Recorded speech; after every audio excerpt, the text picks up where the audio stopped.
The dust from the wagon wheels rose like smoke into the hot Nebraska sky. It was the summer of 1867, and the wagon train had been rolling westward for nearly 2 months.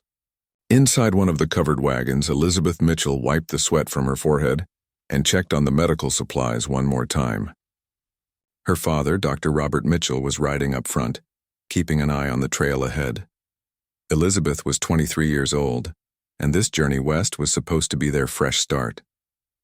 Back in Ohio, her father's medical practice had struggled after the war ended. Too many widows couldn't pay, too many soldiers came home broken, and too many memories haunted their small town. When her father heard about the need for doctors at Fort Laramie, he didn't think twice. Elizabeth had no reason to stay behind. Her mother had died when she was young, and she'd spent years helping her father with his patients. She knew how to set bones, stitch wounds, and mix medicines as well as any trained nurse. The wagon train stopped earlier than usual that afternoon. Elizabeth heard shouting from up ahead and climbed down to see what was happening. A group of men had gathered near the front, and she pushed through the crowd to find her father kneeling beside someone on the ground. It was a young man, a native scout, who had been riding ahead of the train. He'd collapsed from his horse just minutes before. His skin was burning with fever, and his breathing came in short, painful gasps. His buckskin clothing was soaked with sweat, and his long, dark hair was tangled with dust. "We need to leave him," one of the wagon train leaders said firmly. "We can't afford delays, and we sure can't afford trouble with his people if something happens to him in our care." "This man is dying," her father said without looking up. "I'm a doctor. I took an oath. An oath to help white folks, not savages," another man spat. Elizabeth felt anger rise in her chest, but she kept quiet and knelt beside her father. She'd learned long ago that arguing with men like these was pointless. Action spoke louder than words ever could. "Elizabeth, get my bag," her father said calmly. "We'll need willow bark, cool water, and clean cloths." She ran back to their wagon and gathered everything they needed. By the time she returned, most of the crowd had dispersed, though a few people stood watching from a distance, shaking their heads in disapproval. Her father examined the young scout carefully. "It's a severe fever, probably from an infected wound. See here?" He pointed to an angry red gash on the man's shoulder, partially hidden by his shirt. "This has been festering for days." He should have stopped to treat it, but he kept riding. "Will he live?" Elizabeth asked softly. "I don't know, but we're going to try." They set up a makeshift shelter using canvas from their wagon. Elizabeth knew they couldn't move him in this condition. Her father explained to the wagon train leader that they'd catch up in a few days once the fever broke. The leader wasn't happy, but he agreed to leave markers on the trail so they could follow. As the wagons rolled away the next morning, Elizabeth and her father were left alone with their patient. Well, not completely alone. 2 soldiers from the train volunteered to stay behind as protection, though they kept their distance and looked uncomfortable about the whole situation. The first day was the worst. The young scout thrashed and moaned, lost in fevered dreams. Elizabeth and her father took turns cooling his burning skin with wet cloths and trying to get water past his lips. Her father cleaned and treated the infected wound, draining the poison that had spread through the man's body. "What's his name?" Elizabeth asked during one of their brief rests. "The soldiers said they call him 2 Ravens," her father replied. "He's been working as a scout and translator for the fort. Apparently he's well respected by both his people and the military men." Elizabeth looked at the sick man's face. Even in his fevered state, she could see the strength in his features.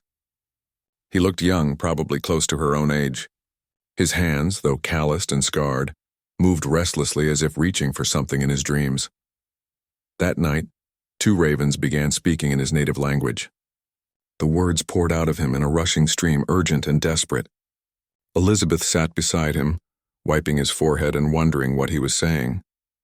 Was he calling for his mother? His family? Warning his people of some danger? "I wish I could understand him," she whispered to her father. "Sometimes it's better that we don't," her father said gently.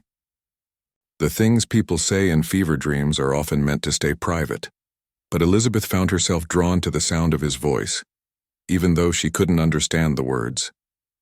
There was something musical about the language, something that felt older and deeper than English. On the second day, the fever began to break.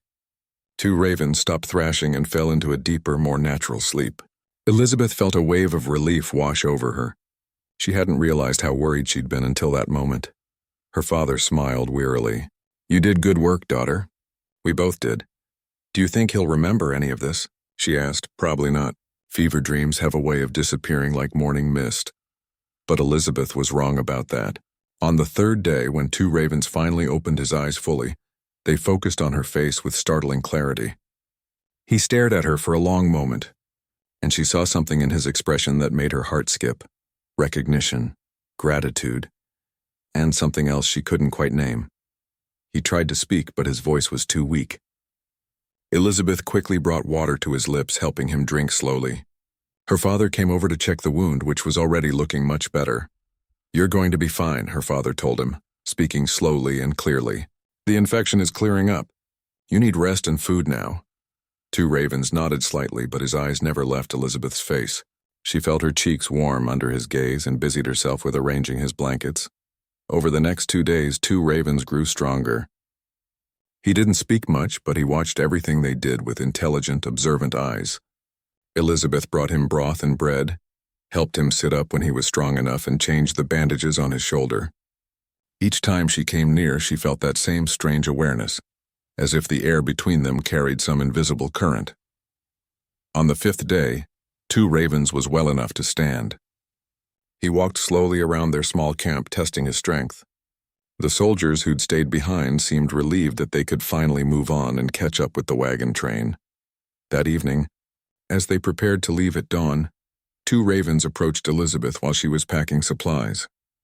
He stood quietly until she noticed him, then placed his right hand over his heart in what she somehow knew was a gesture of deep respect. "Thank you," he said in careful English. His voice was low and rough from disuse, but the words were clear. Elizabeth nodded, not trusting her own voice. There was so much she wanted to say, but she didn't know how. How do you tell someone that caring for them had changed something inside you? That you'd memorize the sound of their fevered voice and the feel of their burning skin cooling under your hands? Two Ravens seemed to understand her silence. He reached into his medicine bag and pulled out a small white stone, smooth and round. He held it out to her. "From the river where I was born," he said, "for healing." Elizabeth took the stone, feeling its coolness in her palm. "I'll keep it safe." The next morning, Two Ravens was gone. He'd left before dawn, the soldiers said, riding north toward his people. Elizabeth stood looking at the empty prairie, holding the white stone tight in her hand. She knew she'd probably never see him again. Their worlds were too different, the distance between them too great. But she was wrong about that too. Sometimes the smallest acts of kindness plant seeds that grow into something nobody could have imagined. Sometimes a fevered moment by a wagon train becomes the beginning of a story that changes everything. Elizabeth climbed back into the wagon beside her father, and they started west toward Fort Laramie. She didn't know it yet, but her life had already changed direction. The young Lakota scout she'd nursed back to health would remember every detail of her kindness, and one day, when he wore a chief's feathers and carried the weight of his people's future, he would come looking for the woman who'd saved his life when nobody else would. But that was still ahead, hidden in the uncertain future like stars hidden by daylight. For now, there was only the rolling wagon, the western sky, and a white stone tucked safely in Elizabeth's pocket. Fort Laramie stood like a small wooden island in an ocean of grass. When Elizabeth and her father finally arrived in late summer of 1867, she felt both relief and disappointment. Relief because the long journey was over. Disappointment because the fort looked rougher and more isolated than she'd imagined. The buildings were simple log structures arranged around a dusty parade ground. Soldiers lounged in whatever shade they could find, and the whole place smelled of horses, leather, and wood smoke. The fort commander, Colonel Harrison, greeted them warmly. He was desperate for a doctor. The previous physician had died of cholera the winter before, and the men had been making do with a young private who'd worked in a pharmacy back east. "You'll have plenty of work, I'm afraid," the colonel said, showing them to a small cabin that would serve as both their home and medical office. "We've got soldiers with everything from broken bones to snake bites. And then there's the treaty Indians who come through. Some of them expect medical help as part of the agreements." Elizabeth's heart jumped at those words, but she kept her face neutral. "We'll treat anyone who needs help," her father said simply. Of course," the colonel agreed. "Just be careful. Tensions are high right now. The tribes don't trust us, and frankly, Most of my men don't trust them either. It's a powder keg waiting to explode. That first autumn was busy. Elizabeth and her father worked from dawn to dusk most days. She'd set up a small area in their cabin where she could prepare medicines, mixing herbs and compounds the way her father had taught her. The soldiers were rough men, many of them former Civil War veterans who'd headed west because they had nowhere else to go. They treated Elizabeth with cautious respect, though she heard the whispers. A woman doing a man's work, a woman touching and examining their bodies. It wasn't proper, they said, but Elizabeth had learned to ignore such talk. She was good at what she did, and gradually even the most skeptical soldiers came to trust her skill with a needle and thread, or her gentle hands setting a broken finger. Winter arrived early that year. By November, snow covered the prairie, and the temperature dropped so low that water froze in the buckets overnight. The fort became even more isolated, cut off from the outside world by walls of white. It was during this time that Elizabeth first saw two ravens again. She was walking back from the sutler's store, her arms full of supplies, when she noticed a group of native men near the fort gates. They were meeting with the colonel about winter provisions, part of some treaty agreement she didn't fully understand. The men looked cold and hungry, their faces hard with barely contained anger. And there, standing slightly apart from the others, was two ravens. He wore different clothes now, heavier buffalo robes against the cold, and his hair was decorated with feathers. He looked older somehow, more serious, but she knew him instantly. Their eyes met across the snowy parade ground. Elizabeth saw recognition flash in his face, followed by something warmer. He didn't smile, but his whole expression softened for just a moment. Then one of the other native men spoke to him, and he turned away, following the group into the colonel's office. Elizabeth stood frozen in the snow, her heart pounding. He was here. He remembered her. The white stone in her pocket, which she'd carried every day since that morning by the wagon train, suddenly felt warm against her leg. Over the following weeks, she saw him several more times. He came to the fort regularly, serving as a translator and intermediary between his people and the military. But they never spoke. The divide between their worlds was too wide, too dangerous to cross openly. She learned from the soldiers that Two Ravens was nephew to Chief Running Bear, leader of a band that had signed a treaty but was growing increasingly frustrated with broken promises. That one's trouble, she heard a sergeant say one evening. Too smart, too proud. Mark my words, when the fighting starts, he'll be leading the charge. Or maybe he's the one trying to prevent the fighting, Elizabeth said quietly. The sergeant gave her a sharp look but said nothing more. In late December, a group of Lakota women and children came to the fort seeking food. The winter was brutal, and the buffalo herds had moved south following paths that treaty lines now forbade the people to cross. Elizabeth's father examined several sick children, and she helped distribute what medicine they could spare. One little girl, maybe 5 years old, had a badly infected cut on her hand. Elizabeth cleaned and bandaged it carefully, showing the child's mother how to change the dressing. The mother spoke no English, but her eyes were eloquent with gratitude and worry. As Elizabeth worked, she felt someone watching.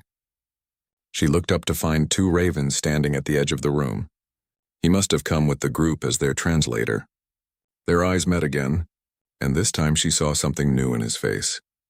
Respect, understanding, as if her kindness to his people's children meant more than words could say. Tell her mother, Elizabeth said softly, looking at Two Ravens, that she should bring the girl back in 3 days so I can check the wound. Two Ravens translated, his voice gentle when speaking to the mother. Then he looked back at Elizabeth. She thanks you. She says you have a healing spirit. It was the first time he'd spoken to her since that morning months ago. Elizabeth felt her cheeks warm. I'm just doing what any decent person should do. Not many of your people think our children deserve decent treatment, Two Ravens said quietly. There was no anger in his voice, just a statement of fact. Then they're wrong, Elizabeth replied, meeting his eyes. A child is a child, no matter who their parents are. Something shifted in the air between them. Two Ravens nodded slowly, and Elizabeth thought she saw the hint of a smile at the corner of his mouth. Then the moment was broken as more people crowded into the small medical office, and Two Ravens moved away to help with translations. January and February brought more hardship. The snow piled higher, The cold grew more bitter and tensions at the fort increased. Soldiers grumbled about the natives coming for handouts. The treaty bands grumbled about broken promises and short rations. Elizabeth tried to stay focused on her work, treating whoever needed help and trying not to think about the anger simmering on both sides. She saw Two Ravens regularly now. He always came when his people visited the fort, translating and advocating for their needs. Sometimes he brought injured or sick tribal members directly to the medical office. He never stayed longer than necessary, and they rarely spoke beyond what was required for treatment. But Elizabeth felt the connection between them growing stronger with each brief encounter. One afternoon in March, as winter finally began to loosen its grip, Two Ravens brought a young warrior with a gunshot wound. The man had been shot by a settler who claimed the warrior was stealing cattle. The warrior claimed he'd been riding on land that belonged to his people by treaty. Elizabeth's father worked to remove the bullet while Elizabeth assisted. Two Ravens stayed close, speaking quietly to the injured man in their language, keeping him calm. When the surgery was finished and the warrior was resting, Two Ravens lingered after the others had left. "Your father is a good man," he said to Elizabeth. "There are not many like him." "He believes all people deserve dignity and care," Elizabeth replied, cleaning surgical instruments. "He taught me that." "And what do you believe?" Two Ravens asked. Elizabeth paused, considering her answer carefully. "I believe the world would be better if more people tried to understand each other, instead of just being afraid or angry." Two Ravens was quiet for a long moment. "Fear and anger are easy. Understanding takes courage." "Then I suppose we both need courage," Elizabeth said softly. He looked at her with those dark, intelligent eyes. "Yes, more courage than either of us probably knows." Spring arrived slowly, bringing green grass and wildflowers. The snow melted, revealing a world that had been hidden for months. With the warmer weather came more movement. Tribes that had been trapped in winter camps began to travel. More soldiers arrived at the fort. Wagon trains started rolling west again. Everything felt unsettled, as if the land itself was holding its breath, waiting for something to happen. Elizabeth heard rumors constantly. The tribes were planning to attack. The government was planning to force all natives onto reservations, breaking the treaties that had just been signed. Gold had been found in the Black Hills, and miners were flooding into land that was supposed to be sacred and protected. Everyone had a different story, and none of them sounded good. Through it all, Two Ravens continued his work as scout and translator. Elizabeth watched him move between two worlds with a grace that amazed her. With his own people, he was relaxed and natural, speaking rapidly in Lakota, and occasionally laughing at something she couldn't understand. With the soldiers and officers, he became more formal, choosing his English words carefully and keeping his face neutral, even when they said offensive things. She wondered what it cost him to walk that line every day, to help his people navigate an impossible situation, while knowing that many whites saw him as less than human, to maintain peace while watching promises broken and his people suffering. One evening in early May, Elizabeth was sitting outside the cabin enjoying the cool twilight when Two Ravens rode past. He was alone, heading out of the fort after a long day of translation work. On impulse, she stood and walked toward the gate. "Two Ravens, she." The pneumonia came on suddenly, the way it often did. One day, Elizabeth's father was his usual self, treating patients and making his rounds. 2 days later, he was struggling to breathe, his lungs filling with fluid faster than Elizabeth could fight it. She tried everything she knew, every remedy and treatment he'd ever taught her. But sometimes medicine wasn't enough. Sometimes the body simply gave up, no matter how hard you fought. Dr. Robert Mitchell died on a rainy morning in late May of 1868. Elizabeth sat beside his bed, holding his hand as he took his last breath. She didn't cry at first. She just sat there numb and hollow, wondering how the world could keep turning when her whole life had just stopped. The funeral was small. A handful of soldiers attended. The colonel said some words, and they buried him in the small cemetery outside the fort walls. Elizabeth stood in the rain, watching them lower the pine coffin into the ground, and felt more alone than she'd ever felt in her life. That evening, Colonel Harrison came to her cabin with an uncomfortable expression on his weathered face. "Miss Mitchell, I'm real sorry about your father. He was a good man and a fine doctor." "Thank you," Elizabeth said quietly, her voice hoarse from crying. The thing is, the colonel continued, clearing his throat, we need to discuss your situation. A single woman can't stay here at the fort alone. It's not proper, and frankly, it's not safe. I've arranged for you to travel back east with the next wagon train. They'll be leaving in 2 weeks. Elizabeth felt panic rise in her chest. Back east? Colonel, I have nothing back there. No family, no home, no prospects. Everything I have is here. I understand, but there's nothing for you here either, he said, not unkindly. You can't practice medicine on your own. The men won't accept treatment from a woman without your father present, and even if they would, the Army won't authorize payment to a female physician. Then I'll work for free, Elizabeth said desperately.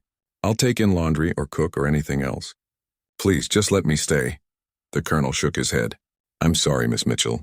My decision is final. You'll go east with the next train. After he left, Elizabeth sat in the empty cabin surrounded by her father's medical books and instruments. She'd lost her mother as a child, and now she'd lost her father. The Army was sending her back to a place that held nothing but painful memories. She'd have to live with distant relatives who'd made it clear years ago that a woman who helped with medical work was improper and unwomanly. She'd be expected to marry quickly, to become someone's wife and forget all the skills she'd spent years learning. The thought made her feel sick. But what choice did she have? A woman alone had no options, especially not on the frontier. The next 2 weeks passed in a blur. Elizabeth packed her father's belongings, sorted through what she could keep and what she'd have to leave behind. She continued treating patients, though the soldiers seemed awkward around her now, uncertain how to act with a woman whose father wasn't there to lend her respectability. She didn't see Two Ravens during those weeks. She heard he'd gone north with some of the chiefs for an important council. Elizabeth was glad in a way. She didn't want to have to say goodbye to him. That would make leaving feel even more final. 10 days after her father's death, a tense situation developed at the fort. A group of young warriors had come to meet with the colonel about treaty violations. The government had promised certain supplies that hadn't arrived. The people were hungry and patience was wearing thin. Elizabeth could feel the anger crackling in the air as she walked across the parade ground. She was heading to the storage building to inventory medical supplies when she heard shouting. A crowd had gathered near the colonel's office. She hurried over and pushed through to see what was happening. A young Lakota warrior stood facing a sergeant, both men with hands on their weapons. The warrior was shouting in his language, his face twisted with rage. The sergeant was red-faced and yelling back, though neither could understand the other's words. He tried to steal supplies, someone in the crowd shouted. Caught him red-handed coming out of the storehouse. The supplies are ours by treaty, another native man called out in broken English. We starve while you keep what belongs to us. More soldiers arrived, rifles ready. More warriors moved forward, hands on knife handles. Elizabeth felt her heart hammering. This was how wars started, she realized. Not with grand battles, but with moments like this. Misunderstandings and anger and fear all mixing together until someone made a move they couldn't take back. Without thinking, Elizabeth stepped between the warrior and the sergeant. Stop, she said firmly. Everyone just stop. Miss Mitchell, get out of the way, the sergeant barked. This doesn't concern you. A young man is about to die over a misunderstanding, Elizabeth said, her voice shaking but clear. That concerns all of us. She turned to look at the young warrior. He was barely more than a boy, she realized, maybe 17 or 18. His eyes were wide with fear beneath the anger. Did you take something from the storehouse? She asked. He didn't answer, probably didn't understand English, but an older man stepped forward. He took only flour and dried meat, food that was promised to us 3 months ago, food we have already paid for with our land. Is that true? Elizabeth asked, turning to the sergeant. Were supplies promised to these people? The sergeant shifted uncomfortably. That's not my concern. He broke into a military storehouse. That's theft. It's not theft to take what's already yours, Elizabeth said. She looked at Colonel Harrison, who had come out of his office. Colonel, please, check the treaty records. If these supplies were promised, then no crime has been committed. The colonel looked at her for a long moment. The crowd had gone quiet, everyone waiting to see what would happen. Finally, he nodded. Lower your weapons, he ordered his men. Then to the native delegation. Give me 1 hour to check the records. If what you say is true, you'll get your supplies. But the boy stays here until we sort this out. It wasn't a perfect solution, but it diffused the immediate crisis. The crowd began to disperse. Elizabeth felt her legs shaking with delayed fear. She just stepped between armed men ready to kill each other. She'd just interfered in military business. The enormity of what she'd done began to sink in. That was either very brave or very foolish, a voice said behind her. She turned to find two ravens standing there. He must have returned to the fort while she was focused on the confrontation. Probably both, he added, and there was warmth in his eyes despite his serious expression. I couldn't just watch someone die over a misunderstanding, Elizabeth said. My people have been dying over misunderstandings for many years. Two ravens said quietly, but today because of you, one boy lives to see tomorrow. That matters. The colonel called two ravens over to help translate and verify the treaty records. An hour later, it was confirmed that supplies had indeed been promised and not delivered. The young warrior was released and the delayed goods were distributed. Crisis averted, at least for now. That evening, two ravens came to Elizabeth's cabin. It was the first time he'd ever visited her there, and she was acutely aware of how improper it was for an unmarried woman to have a man in her home, especially a native man. But she didn't care anymore. Propriety seemed like a luxury for people who had time to worry about such things. I heard you are leaving, he said without preamble. That the colonel is sending you east? Yes, Elizabeth said softly. I have no choice. A woman alone has no place here. Two Ravens was quiet for a moment, his expression unreadable. What you did today, stepping between those men, that took great courage. You have strong spirit. It would be a loss if you leave. I don't want to go, Elizabeth admitted. But what can I do? I have no money, no position, no protection. The army won't let me stay. There are other places besides the fort, Two Ravens said carefully. Other people who would value your healing skills. Elizabeth looked at him, trying to understand what he was suggesting. You mean your people? Two Ravens, they'd never accept me. I'm white. And even if they would, the army would never allow it. Many things are changing, Two Ravens said. The old ways are dying, but new ways are not yet born. In such times, perhaps there is room for what was once impossible. He left soon after, before anyone noticed his visit, but his words stayed with Elizabeth through the night. She lay awake, listening to the sounds of the fort and thinking about choices, thinking about courage, thinking about a world where a white woman could find a home among people she'd been taught to fear, simply because she refused to let fear be stronger than compassion. The next day, more native delegations arrived for treaty talks. Tensions were still high, but word had spread about how Elizabeth had prevented bloodshed. The native women began to approach her more openly, bringing children for treatment, asking for medicine. Elizabeth treated them all, aware that she was being watched by both cultures and judged by both. She caught glimpses of Two Ravens throughout the day, translating in meetings, negotiating on behalf of his people. She saw the strain on his face, the impossible position he occupied. He was trying to build a bridge between two worlds that seemed determined to destroy each other. And he was doing it alone. It was then that Elizabeth realized something important. She wasn't the only one who was alone. Elizabeth didn't leave with the wagon train. When the day came, she simply told Colonel Harrison she'd reconsidered, that she'd found work with a family at the nearby settlement. It was a lie, but a necessary one. The colonel wasn't happy, but he couldn't force her to leave. She was a free citizen, after all, even if she was a woman. What she'd actually done was much more complicated. She'd moved into a tiny room above the trading post, paying rent by helping the trader's wife with medicine and basic nursing care. It wasn't much, barely more than a closet really, but it was hers. And more importantly, it kept her close to the fort where she could continue her real work. During the day, Elizabeth treated whoever came to her. Word spread quickly among both soldiers and natives that the doctor's daughter was still around and still willing to help. She didn't charge the natives anything, and she kept her fees low for soldiers. The trader's wife was happy with the arrangement since Elizabeth's presence brought more people to the trading post. But it was the evenings that mattered most.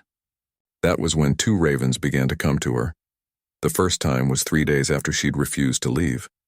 Elizabeth was preparing medicines in her small room when she heard a soft tap on the window. She opened it to find Two Ravens standing in the shadows below. Can we talk? He asked quietly, away from watching eyes. She nodded and grabbed her shawl. They walked in silence toward the river, a good distance from both the fort and the nearby settlement. The sun was setting, painting the sky in shades of orange and purple. When they were alone, two ravens finally spoke. "You stayed," he said simply. "I couldn't leave," Elizabeth replied. "This is where I'm needed. It is dangerous for you to stay. My people do not trust whites, and your people do not trust those who help us. You put yourself between two fires. So do you," Elizabeth pointed out. "Every single day." Two ravens smiled slightly, the first real smile she'd seen from him. "That is true. Perhaps that is why I wanted to talk with you. It is lonely, being a bridge that neither side wants to cross." They sat by the river as twilight deepened, and they talked. Really talked for the first time.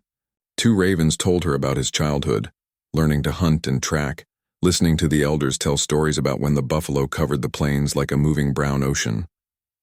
He told her about the first time he saw white soldiers, how strange and frightening they seemed with their blue uniforms and loud guns. Elizabeth told him about growing up with her father, learning medicine instead of embroidery, reading his medical books instead of romance novels. She told him about her mother's death, about the loneliness of being different from other girls, about finding purpose in healing. "Your people, they do not value women who have knowledge," two ravens observed. "Not the kind of knowledge I have," Elizabeth agreed. "They want women to be soft and decorative and silent. Among my people, women own the lodges. They make decisions about camp and family. A woman with strong spirit is respected, not feared." "That sounds nice," Elizabeth said wistfully.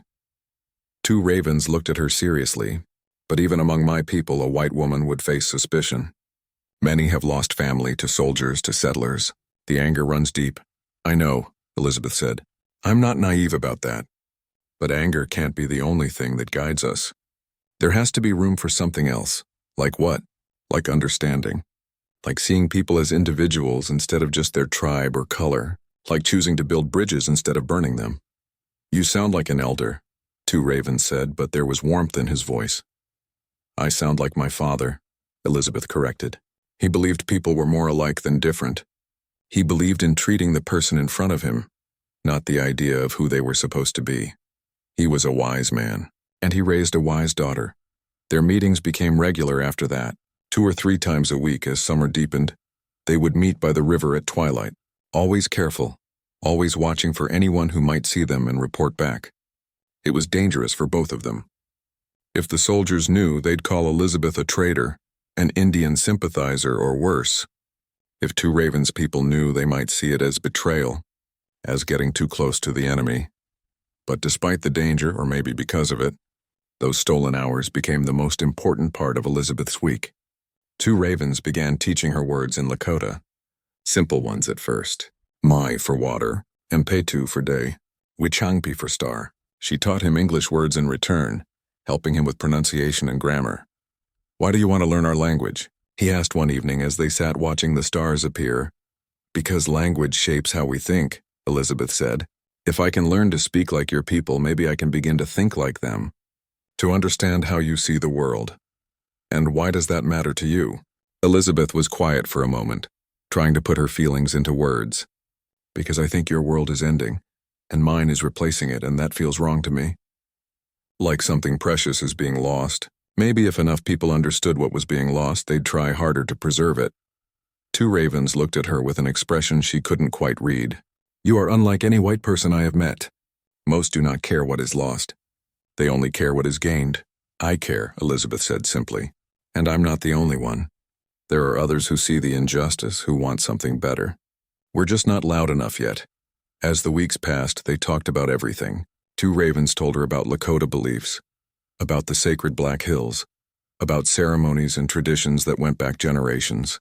He told her about his uncle, Chief Running Bear, who was old now and increasingly worried about his people's future. He told her about his own fears, about watching the buffalo disappear, about broken treaties and broken promises. Elizabeth shared her own struggles, the isolation of being a woman in a man's world, the constant battle to be taken seriously, the grief of losing her father. She told him about her doubts, about nights when she wondered if she was crazy for staying, if she was making any difference at all. "You make a difference," two ravens assured her. "The women talk about you. They say you have gentle hands and a good heart. They say you treat their children like they matter." "They do matter," Elizabeth said fiercely. "Every life matters. One evening in late July, their conversation took a more personal turn. They were sitting closer than usual, and Elizabeth found herself very aware of two ravens' presence beside her. The air felt charged somehow, like before a thunderstorm. "Can I ask you something?" Elizabeth said quietly. "Always." "Why did you start coming to see me?" "Really? It's not just about teaching languages or sharing stories, is it?" Two Ravens was silent for a long time. When he finally spoke, his voice was soft. "No, it is not just that." "Then what is it?" "You saved my life," he said. "When I was burning with fever, your face was like the moon, cool and bright above me. I thought you were a spirit woman come to guide me to the next world. And then I lived and I realized you were real, and I could not forget you." Elizabeth felt her heart racing. "I couldn't forget you either." "This is dangerous ground we walk on," Two Ravens said. "My people and yours, we are not meant to mix. It brings only hardship. Or maybe it brings hope," Elizabeth countered. "Maybe people like us who can see beyond the surface, maybe we're exactly what's needed." "You do not understand the full cost," Two Ravens said, and there was pain in his voice. "If my people knew about these meetings, some would call me traitor. If yours knew, they would call you worse. And if this thing between us became more than friendship—" He didn't finish the sentence, but he didn't need to. Elizabeth knew what he meant. She'd seen how mixed couples were treated, the children who belonged to neither world fully, the hatred from both sides. "I know the cost," she said softly, "but I also know that some things are worth any cost. Some connections are stronger than fear or hatred." Two Ravens reached out and gently touched her hand. It was the first time they'd touched intentionally since those fevered days when she'd nursed him back to health. His fingers were warm and calloused, strong but gentle. "You have so much courage," he said. "Sometimes I think you have more courage than I do. Or maybe we both have just enough courage for whatever comes next," Elizabeth replied. They sat together as full darkness fell, hands linked, neither speaking. Words seemed unnecessary. They both knew they'd crossed some invisible line tonight, had moved from friendship into something deeper and far more complicated. In the distance, they could hear sounds from the fort. Soldiers singing, horses nickering, the normal sounds of evening. But here by the river in their secret place, it felt like a different world entirely. A world where two people from opposite sides of a bitter divide could sit together in peace, could see each other as simply human, could dare to hope for something that seemed impossible. "I must tell you something," Two Ravens said eventually. "There is a great council happening in Two Moons. All the chiefs are meeting to decide what to do. The young warriors want to fight. They see war as the only honorable choice. The old chiefs want to try peace, but the peace keeps being broken by the government. What will you do?" Elizabeth asked, though she feared the answer. "I am nephew to the chief. I must attend. I must represent our band and help make decisions that will affect many lives." He paused, "And I fear what those decisions might be." August arrived with scorching heat and growing tension. Elizabeth could feel it in every interaction at the fort, in the way soldiers gripped their rifles tighter, in the worried faces of the native families who still came for trade and treaty goods. Something was building, like storm clouds gathering on the horizon. Everyone could feel it coming, but no one knew exactly when or how it would break. Two Ravens came to her 5 nights before he was scheduled to leave for the Great Council. They met at their usual spot by the river, but tonight felt different. The air was thick and still, and even the crickets seemed quieter than usual, as if the whole prairie was holding its breath. "I leave in 5 days," he said without preamble. "I do not know how long I will be gone. Weeks, maybe longer." "I'll wait," Elizabeth said simply. "You should not wait. You should use this time to reconsider everything, to think clearly without me here to cloud your judgment." "My judgment isn't clouded," Elizabeth protested. "I know exactly what I'm doing." Two Ravens smiled sadly. "Do you?" "I do not think either of us truly understands what we are doing. We are like children playing with fire, thinking we can control it because it is beautiful and warm." "Maybe fire is exactly what we need," Elizabeth said. "Maybe the old ways need to burn down before something new can grow. The old ways are my people's ways. Our traditions, our land, our life. When you talk about them burning, you are talking about everything I am." The words stung because they were true. Elizabeth had been so focused on bridging two worlds that she hadn't fully considered what that bridge was built on. One side was her people, already winning, already taking over. The other side was his people, losing everything, fighting just to survive. How could they build something together when the ground itself was so uneven? "I'm sorry," she said quietly. "I didn't mean it like that. I just meant that maybe there's a way forward that doesn't require one side to completely destroy the other." "I hope you are right," Two Ravens said, "but I have seen little evidence of it. Your government makes treaties and breaks them. Your settlers take land that was promised to us. Your soldiers kill our people and call it justice. How do we build trust on such foundations?" "I don't know," Elizabeth admitted, "but giving up seems worse than trying." They sat in heavy silence for a while. Finally, Two Ravens spoke again, his voice softer. "At the council, many will speak for war. They will say our only choices are to fight or to die slowly on reservations, losing our way of life piece by piece. They are not wrong." "But you don't want war," Elizabeth said, hearing the conflict in his voice. "Want? No, I do not want war. War means death for many of my people. Mothers will lose sons. Children will lose fathers. Even if we win some battles, we will lose the war eventually. Your people are too many and more come every day." He paused, his jaw tight with emotion. "But honor demands that we fight. Pride demands it. How can we call ourselves men if we simply accept being pushed from our lands like cattle?" Elizabeth felt tears building but forced them down. "What will you counsel the chiefs?" "I do not know yet. That is why this is tearing me apart." He turned to look at her, and in the moonlight she could see the agony in his face. "Part of me says fight, die with honor, do not accept this slow death of the spirit. Part of me says survive, adapt, find a way to keep some piece of who we are even if we cannot keep everything. And then there is another part." "What?" Elizabeth whispered. "Another part that thinks about you, about a future that might include you, and that future cannot exist if I am dead in a war, or if you are killed when the fighting spreads. That part of me is selfish, thinks only of my own desires, and whispers that maybe survival is more important than honor." Elizabeth reached for his hand.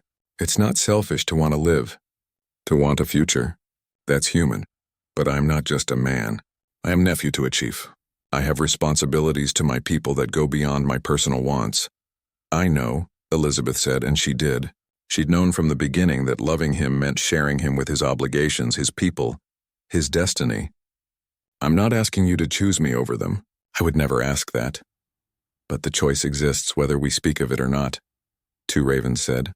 "If I counsel peace, some will say I do it because of you, because a white woman has softened me, made me weak. If I counsel war, I might die, and you will have waited for a ghost. Then counsel what you truly believe is right," Elizabeth said firmly. "Not for me, not for anyone else. What does your heart tell you is the best path for your people?" Two Ravens was quiet for a long time, staring out at the dark river. When he finally spoke, his voice was barely above a whisper. "My heart is divided. It cannot see clearly anymore." They talked late into the night, going in circles, finding no easy answers because there weren't any. Finally, as the moon began to set, Two Ravens stood to leave. Elizabeth stood with him, and they faced each other in the darkness. "I have something for you," he said, pulling out a small leather pouch from inside his shirt. It was intricately beaded with blue and white patterns. "I made this. Well, I did the leather work. My sister did the beading." He handed it to her, and she felt something inside. "It is a medicine pouch. For protection." Elizabeth opened it carefully. Inside was a small bundle of sage, a stone with a natural hole through it and a single eagle feather. "The sage is for cleansing negative spirits," Two Ravens explained. "The stone is called a seeing stone. You look through the hole to see what is hidden. And the feather," he paused. "The feather is part of me. Eagles are my spirit animal, my vision quest creature. Carrying it means you carry a piece of my spirit with you." Elizabeth felt tears finally spill over. "Two Ravens, Do not say anything," he said gently, reaching up to wipe her tears with his thumb. "Words will only make this harder. Just keep it close, and know that wherever I am, whatever happens at the council, part of me is with you always." He leaned forward and pressed his forehead to hers, a gesture of deep affection among his people. They stood like that for a long moment, breathing the same air, sharing the same space. Then he pulled back, squeezed her hand once, and walked away into the darkness. Elizabeth stood alone by the river, clutching the medicine pouch to her chest, and let herself cry. She cried for the impossibility of their situation, for the unfairness of falling in love across a war zone, for all the things they wanted to say but couldn't. She cried because she was terrified she'd never see him again, and because she knew that even if she did, Nothing would ever be simple or easy for them. The next 5 days were agony. Elizabeth went through the motions of daily life, treating patients, helping at the trading post, but her mind was always elsewhere. She wore the medicine pouch under her dress, hidden from sight but always felt against her skin, a constant reminder of Two Ravens and his torn loyalties. She saw the delegation depart on the 5th day. Two Ravens rode at the front with his uncle, Chief Running Bear, and several other leaders. He didn't look her way as they passed, couldn't acknowledge her in any way without raising suspicions. But she stood watching from the trading post porch, one hand pressed against the hidden medicine pouch, and willed him to feel her thoughts. "Be safe, be wise. Come back to me." The fort felt emptier after they left, even though just as many soldiers remained. Or maybe it was Elizabeth who felt empty, like part of her had ridden away with that delegation and she was just waiting, incomplete, until it returned. News from the council came in bits and pieces over the following weeks. Traders brought rumors. Friendly scouts reported fragments of information. The debates were fierce, the divisions deep. Young warriors wanted immediate war. Some chiefs wanted to try one more negotiation. Others wanted to retreat further west, away from the advancing settlements, even though treaty lands were supposed to protect them where they were. Elizabeth threw herself into her work. Trying not to think about what was happening hundreds of miles away, she treated a trader who'd been bitten by a rattlesnake. She delivered a baby for a settler woman. She set broken bones and lanced infections and mixed medicines until her hands stayed busy enough that her mind couldn't wander too far into worry. But at night, alone in her tiny room, she'd take out the medicine pouch and hold it close. She'd run her fingers over the beating patterns, knowing Two Ravens' sister had made them.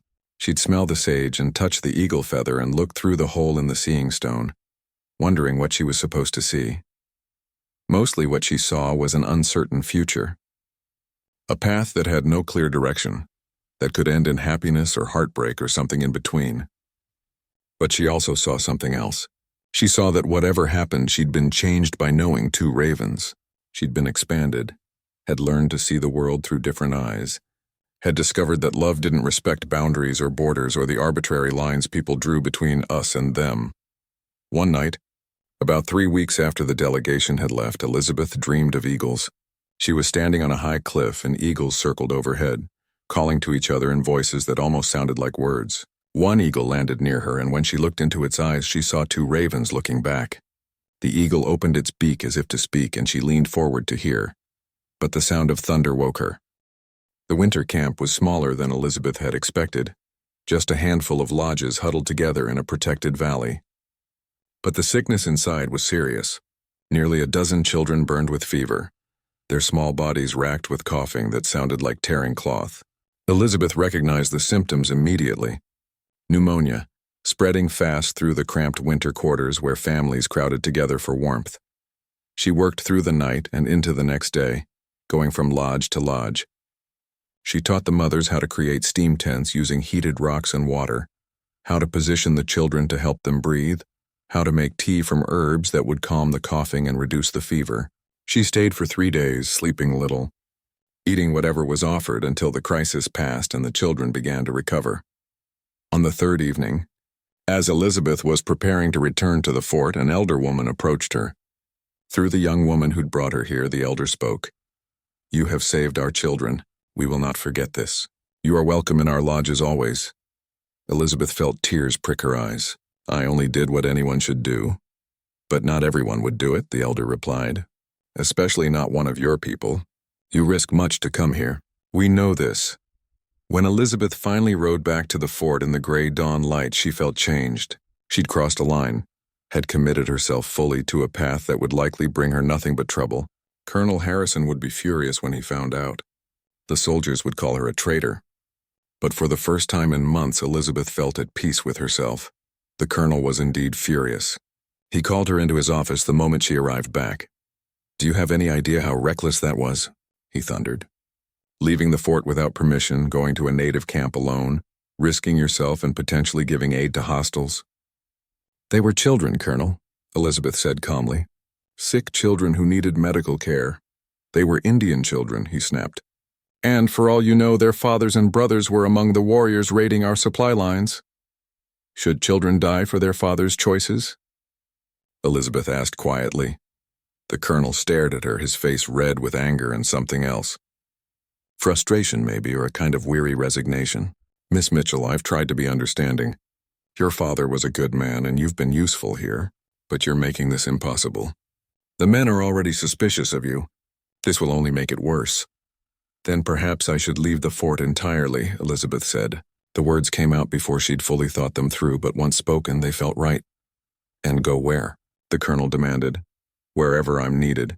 You'd be killed within a week." "Maybe," Elizabeth acknowledged. "Or maybe I'd actually be able to do some good without worrying about military politics and who's on which side." The colonel ran a hand over his face. "I can't stop you from leaving, but I strongly advise against it. Things are getting worse out there, not better." Elizabeth left his office knowing her time at the fort was coming to an end. She'd become too controversial, too much of a liability, but she wasn't afraid. For the first time since her father died, she felt like she was moving toward something instead of just away from pain. Over the next few weeks, more native families sought her out, bringing sick relatives or asking for medicine. Elizabeth helped them all, no longer caring what the soldiers thought.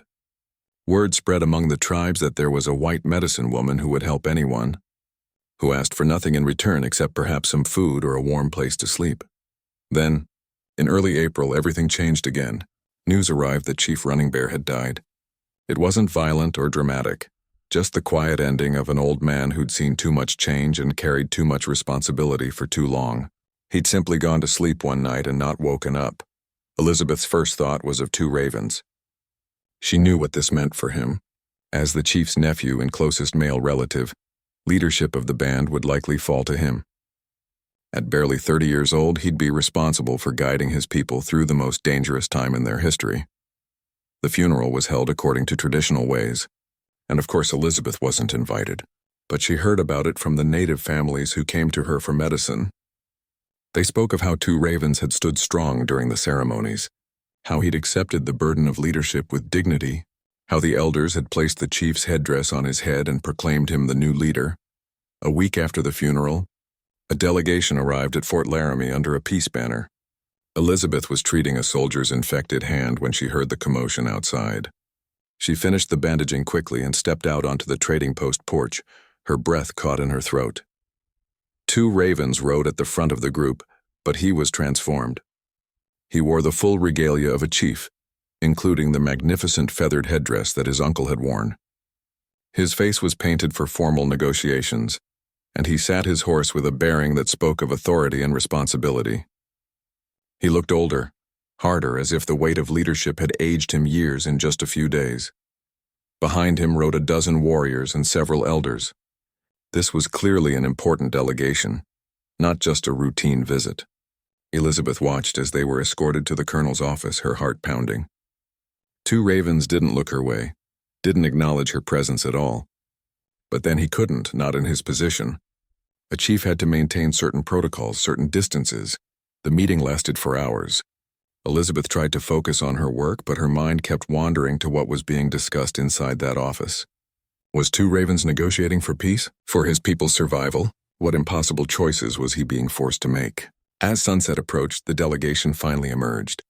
Elizabeth watched from her window as they prepared to leave.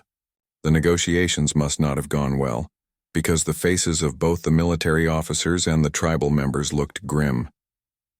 2 ravens mounted his horse, and for just a moment, he paused. He looked directly up at Elizabeth's window, and their eyes met.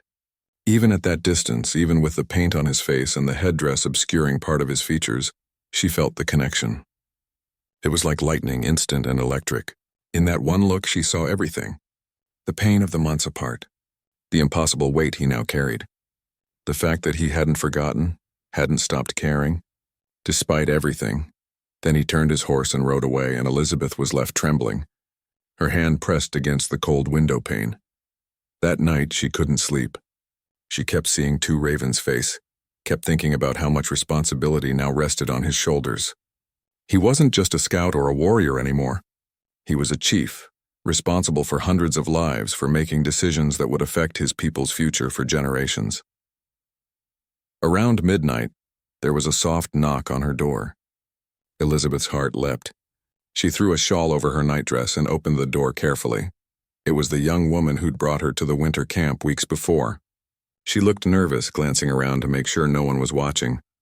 "The chief asks if you will come," she whispered. "He waits by the old meeting place. The river. Their place." Elizabeth didn't hesitate. She dressed quickly, grabbed her warmest cloak, and followed the woman out into the darkness. They moved silently through the sleeping fort and out a small side gate that was supposedly locked, but that Elizabeth had learned was often left unbarred by friendly sentries. The walk to the river seemed to take forever. Elizabeth's mind raced with questions, with hopes, with fears. What would two ravens say after all these months? What could they possibly say to each other now, when the gulf between their positions had grown so much wider? He was waiting in the shadows beneath the cottonwood trees, his horse ground-tied nearby. He'd removed the headdress and war paint, and in the moonlight he just looked like himself again. Just two ravens, the man she'd fallen in love with during those stolen summer evenings that seemed like a lifetime ago. They stood several feet apart, neither knowing how to bridge the distance. "You came," Two Ravens finally said, his voice rough with emotion. "Of course I came," Elizabeth replied. "I've been waiting to hear from you for months." "I know. I'm sorry. After the council, everything became complicated. My uncle was growing weaker and I had to be careful. Any connection to you could be used against me by those who wanted war instead of peace." "And now?" Elizabeth asked. "Now you're chief. Doesn't that make it even more complicated?" "Yes," Two Ravens admitted. "But it also means I can make certain decisions without asking permission." He took a step closer. "I missed you. Every day. Every night. I carried you here." He touched his chest over his heart. "I missed you too," Elizabeth whispered. "I thought maybe you'd decided it was too dangerous, that what we had wasn't worth the risk." "It was never about worth," Two Ravens said, his eyes intense in the moonlight. "It was about timing. About waiting for the right moment." He paused. "Elizabeth, things are going to get worse before they get better. My people are being pushed to the breaking point. The young warriors want to fight, and I cannot stop them much longer. War's coming, whether I want it or not." "Then what do we do?" Elizabeth asked, feeling despair creeping in. "That is what I came to ask you," Two Ravens said. He took another step closer until they were almost touching. "At the meeting today, I negotiated for my band to move to the—" Two Ravens didn't come to the river that first night or the second or the third. Elizabeth waited each evening, hope fading a little more with each sunset, until she finally accepted that something had changed. The easy meetings by the river, the stolen conversations under the stars, that time was over. The delegation had brought tense news back from the council. No clear decision had been reached. Some bands had chosen to fight, others to move to the reservations, still others to keep trying negotiation. Chief Running Bear's band had chosen an uneasy middle path, agreeing to report to the reservation but maintaining their rights to hunt traditional lands until the spring. It was a compromise that satisfied no one and would likely fall apart at the first pressure. Elizabeth heard all this secondhand from traders and scouts who came through the fort. She never heard it from Two Ravens himself. She saw him occasionally, always from a distance, always surrounded by other people. He never looked her way, never acknowledged her presence. It was as if those summer evenings by the river had never happened. At first, she told herself he was just busy, that the return from the council had brought responsibilities and obligations that consumed his time. But as September turned to October and the silence continued, Elizabeth had to face a harder truth. Two Ravens was avoiding her, deliberately, purposefully staying away. The rejection hurt more than she'd expected. She'd thought she was prepared for this possibility, had known from the beginning that their connection was fragile and dangerous. But knowing something intellectually and feeling it emotionally were two different things. Her heart ached with a depth that surprised her. Work became her refuge again. As autumn progressed, both soldiers and natives needed medical care. A fever swept through the fort, keeping Elizabeth busy for 2 straight weeks. She treated patients until exhaustion made her hands shake, grateful for the distraction. Then came hunting injuries as men prepared for winter. Then came the early cold snaps that always brought pneumonia and frostbite. Through it all, Elizabeth maintained her practice of treating everyone equally. When Lakota families came seeking help, she gave it without hesitation. This earned her disapproval from some quarters of the fort. "You're too soft on them," a lieutenant told her one day. They're probably just spying, getting information to use against us when the fighting starts. They're just trying to survive, Elizabeth replied coldly. The same as everyone else. You sound like an Indian sympathizer, he said, and there was a warning in his voice. I'm a healer, Elizabeth said firmly. I don't sympathize or condemn. I just try to reduce suffering where I can. But the whispers followed her. Indian lover, traitor, soft on savages. Elizabeth heard them all and ignored them all. But the isolation grew. She'd never truly fit in at the fort, but now she felt actively excluded. Soldiers who'd once been friendly became distant. The officers' wives, who'd never liked her anyway, now openly snubbed her at the trading post. The only person who remained consistently kind was Margaret, the trader's wife. She was a practical woman in her 50s who'd lived on the frontier most of her life and had little patience for prejudice. Don't let them get to you, Margaret told Elizabeth one evening as they inventoried supplies. Half these folks wouldn't last a week out here without help from the natives. They teach us which plants to eat, which trails to follow, how to survive the winters. But folks have short memories when fear gets involved. I'm just so tired of the hatred, Elizabeth admitted, from both sides. The soldiers hate the natives hate the settlers, and nobody seems to want peace badly enough to actually work for it. Peace is hard work, Margaret agreed. War is easy. You just point your weapon at whoever looks different and pull the trigger. Building trust, finding common ground, seeing your enemy as human, that takes real courage. Most folks don't have it. Elizabeth thought about Two Ravens, about the courage it must have taken for him to keep meeting with her all summer, knowing the risks. Had he finally run out of courage?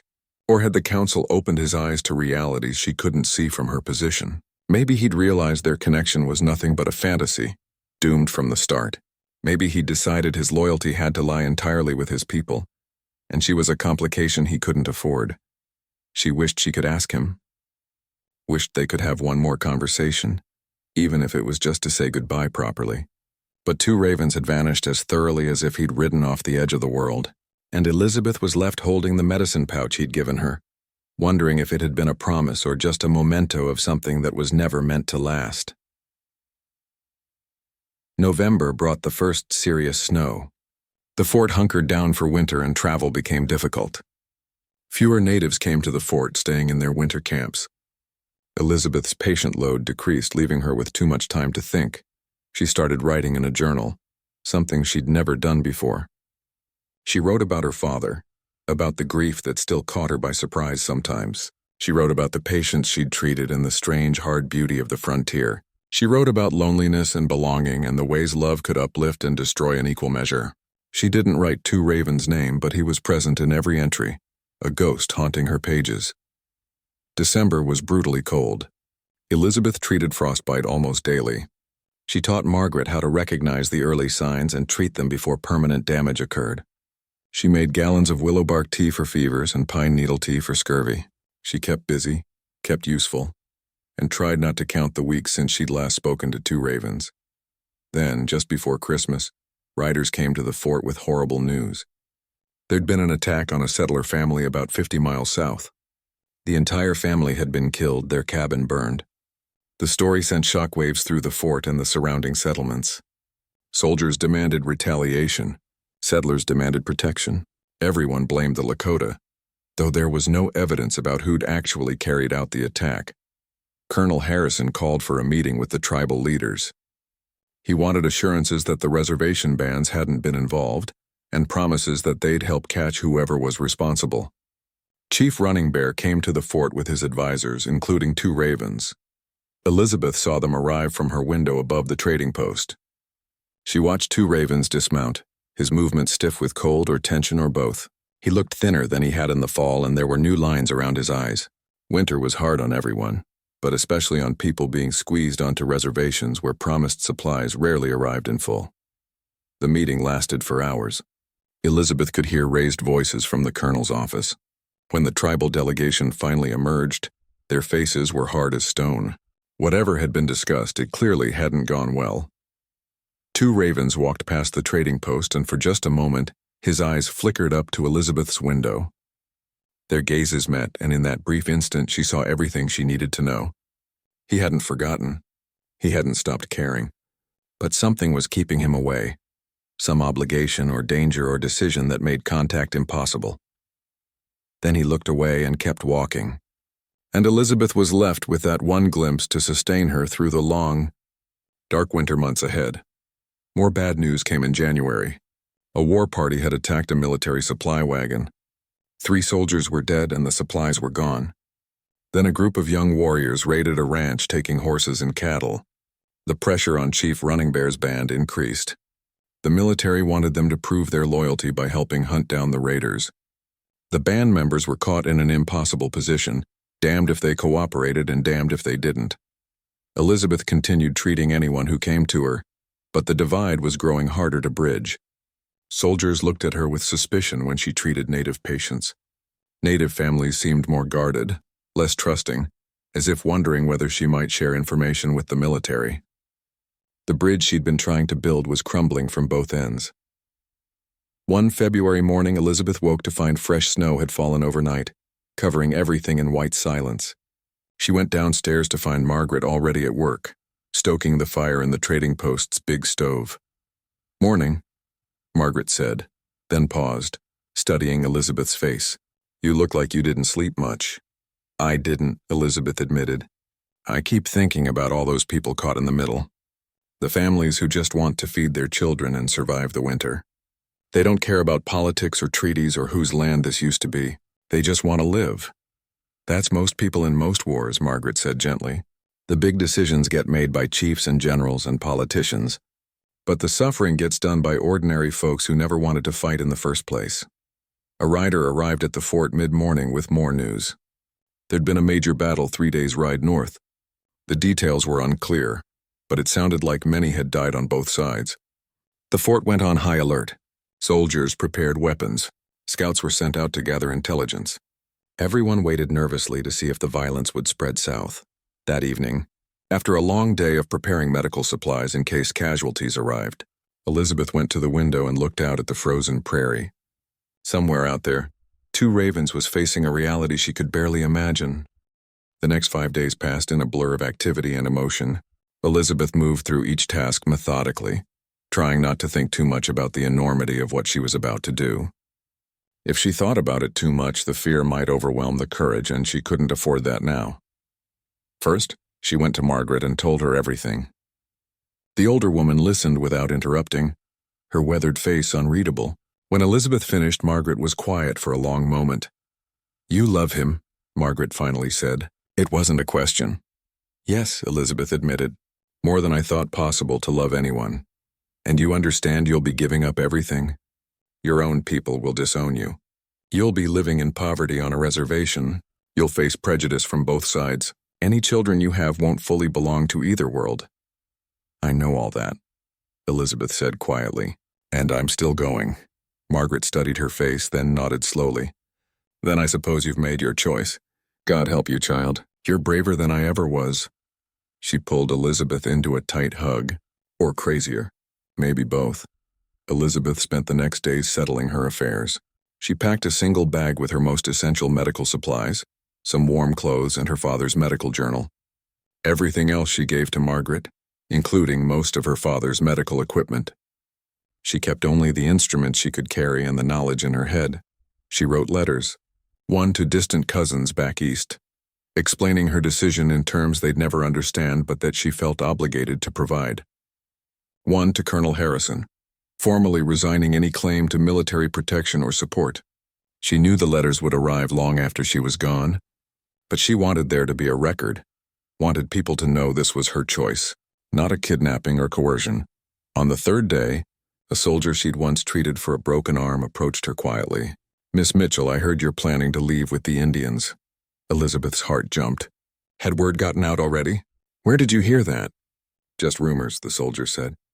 "But if they're true, you should know the colonel's talking about stopping you. Says you might have valuable information that could help the hostiles. Says it's his duty to keep you here for your own protection." Elizabeth felt cold fear wash over her. She hadn't considered that the military might physically prevent her from leaving. "What should I do?" The soldier glanced around nervously. "Leave sooner than planned. Don't wait until they're ready to stop you." He touched his hat and walked away quickly before anyone could see them talking. Elizabeth's mind raced. She had 2 more days before Two Ravens was expecting her. But if the military was planning to confine her, she couldn't risk waiting. She needed to leave now tonight while she still could. She found the young native woman who'd been serving as messenger and explained the situation. The woman nodded seriously and disappeared into the growing dusk. An hour later, she returned with a message.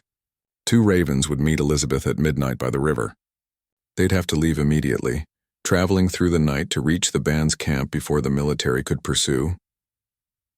Elizabeth said her final goodbye to Margaret that evening, both women fighting tears. "You saved my sanity these past months," Elizabeth told her. "I won't forget your kindness." "You saved more lives than you'll ever know," Margaret replied. "Including your own, even if you don't realize it yet. Now go, be happy. Make a difference. That's all any of us can do." At midnight, Elizabeth slipped out of the fort for the last time. She wore a dark cloak and carried only her medical bag and a small bundle of personal items. Her heart hammered as she made her way through the shadows, expecting at any moment to be stopped by a sentry or patrol. But she made it to the river without incident. Two Ravens was waiting with 2 horses. He'd removed all his chief's regalia and dressed simply for traveling. When he saw her, relief flooded his face. "I heard you might come early," he said, taking her bag and securing it to one of the horses. "The military was planning to stop me," Elizabeth explained. "I couldn't risk waiting. Then we ride now. Can you manage through the night?" "I can manage anything," Elizabeth said with more confidence than she felt. Two Ravens helped her onto the horse, then swung onto his own. "Stay close to me. We'll travel fast until we're well clear of the fort. After that, we can slow down." They rode hard through the darkness, putting miles between themselves and Fort Laramie.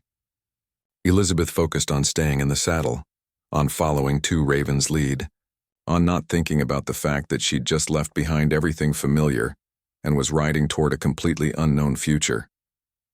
As dawn broke, they finally slowed to let the horses rest. They'd reached a small creek and Two Ravens dismounted to let the animals drink. Elizabeth climbed down stiffly, her body aching from the long ride. "Are you all right?" Two Ravens asked, concern in his eyes. "I'm perfect," Elizabeth said, and realized it was true. Despite the physical discomfort, despite the fear and uncertainty, she felt more alive and certain than she had in months. "How much further?" "Half a day's ride. We'll reach the camp by mid-afternoon." He paused, studying her face. "Elizabeth, there's still time to turn back. I could take you to a settlement, somewhere the military won't find you. You don't have to do this." "Yes, I do," Elizabeth said firmly. "This is exactly where I'm supposed to be." Two Ravens smiled, that rare, genuine smile that transformed his whole face. "Then let's go home." They reached the camp in mid-afternoon, just as Two Ravens had predicted. Elizabeth's first view of what would be her new home was both better and worse than she'd imagined. The lodges were arranged in a traditional circle, smoke rising from the center holes. Children played in the open areas while women worked on hides and men tended to horses. It looked peaceful, almost idyllic, but Elizabeth could also see the strain beneath the surface. The people looked thinner than they should, their clothes more worn. There weren't enough horses, weren't enough supplies. This was a people being slowly starved into submission, forced to choose between their way of life and survival itself. Their arrival caused an immediate stir. People came out of lodges to stare at the white woman riding beside their new chief. Elizabeth felt the weight of hundreds of eyes, saw expressions ranging from curiosity to hostility to confusion. Two Ravens led her to the center of the camp, where the elders waited. He dismounted and helped Elizabeth down, then addressed the gathering crowd in Lakota. Elizabeth couldn't understand all the words yet, but she caught enough. He was introducing her as a healer, as someone who'd helped their people, as someone he'd chosen to be his wife. The reaction was mixed. Some people nodded in acceptance, remembering Elizabeth from her medical visits. Others looked skeptical or openly angry. One older warrior spoke up sharply, clearly objecting. An argument ensued, voices rising as people debated this unprecedented situation. Through it all, Elizabeth stood quietly beside Two Ravens, trying to appear calm, even though her insides were churning with anxiety. This was the moment everything could fall apart. If the people rejected her, Two Ravens would have to choose between his position as chief and his commitment to her. She wouldn't let him make that choice. If they didn't want her here, she'd leave rather than divide his people when they needed unity most. Finally, an elderly woman stepped forward. Elizabeth recognized her as the grandmother who'd thanked her for saving the children during the pneumonia outbreak. The woman spoke at length, her voice carrying authority. When she finished, many people nodded in agreement. 2 ravens translated quietly. She says you proved your heart when you came to our camp in winter, risking yourself to save children who were not your own. She says anyone willing to do that has earned a place among us no matter what color their skin. Not everyone agrees, but enough do. You are accepted, Elizabeth. Welcome to your new home. The next weeks were the hardest of Elizabeth's life. She had to learn everything from scratch. How to properly enter and exit a lodge, how to prepare food using traditional methods, how to dress in native clothing, which was both more practical and more modest than her Victorian dresses, how to communicate when her Lakota was still limited to basic words and phrases. But the hardest part was earning trust. Many people remained skeptical of her, watching for any sign that she was a spy or that she'd betray them. Elizabeth understood their caution. These were people who'd been lied to repeatedly, who'd seen promises broken and families destroyed by white settlers and soldiers. Why should they trust her just because their chief vouched for her? So Elizabeth did the only thing she knew how to do.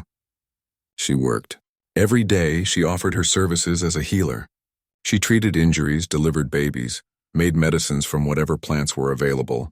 She asked the elder women to teach her about native healing traditions, showing respect for their knowledge instead of assuming her medical training made her superior.